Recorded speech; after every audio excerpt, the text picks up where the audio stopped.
இன்றைக்கி ஒரு super எம்மியான chicken ஈரல் பெப்பர் ரோஸ்ட்டு தான் செய்ய போகிறேன். அதுக்கு தேவையான எண்ணெய் சேர்த்துட்டு, எண்ணெய் சேர்த்ததும் கருவேப்பிலை அதுலேயே போட்டுக்கலாம். அந்த கருவேப்பிலை தான் நல்ல ஒரு ஃப்ளேவர் கொடுக்கும் ஈரல் ரோஸ்ட்டுக்கு. சின்ன வெங்காயம் ஒரு 15க்கு மேலே சேர்த்துருக்கேன்.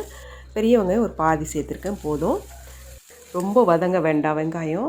இஞ்சி பூண்டு பேஸ்ட்டு 1/2 ஸ்பூன் போடுறேன்.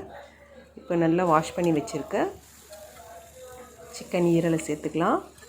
ஈரல் செய்யும்போது எப்போவுமே மஞ்சத்தூள் கொஞ்சம் அதிகமாக சேருங்க. அப்போ தான் அந்த ஸ்மெல் இருக்காது. தேவையான அளவு உப்பு சேர்த்துக்கலாம்.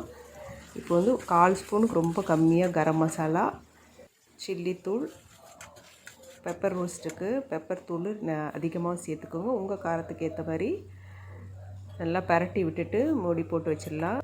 நல்லா ரோஸ்ட் ஆகி வரணும் அந்த மசாலாவோட.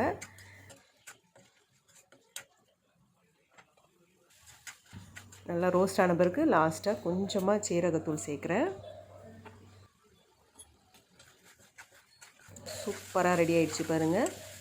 இப்போ கொத்தமல்லி கருவேப்பிலை சேர்த்துக்கலாம். தாராளமாக சேர்த்துக்கலாம். அப்போ தான் ஃப்ளேவர் நல்லாயிருக்கும். இந்த மழை காலத்துக்கு நல்ல சுட சுட ரசம் சாதம் இந்த மாதிரி ஈரல் பெப்பர் ரோஸ்ட்டு செஞ்சு சாப்பிட்டு பாருங்கள். வேறு லெவலில் இருக்கும். இந்த வீடியோ பிடிச்சிருந்தால் கண்டிப்பாக சப்ஸ்கிரைப் பண்ணி ஷேர் பண்ணி விடுங்க. தேங்க்யூ.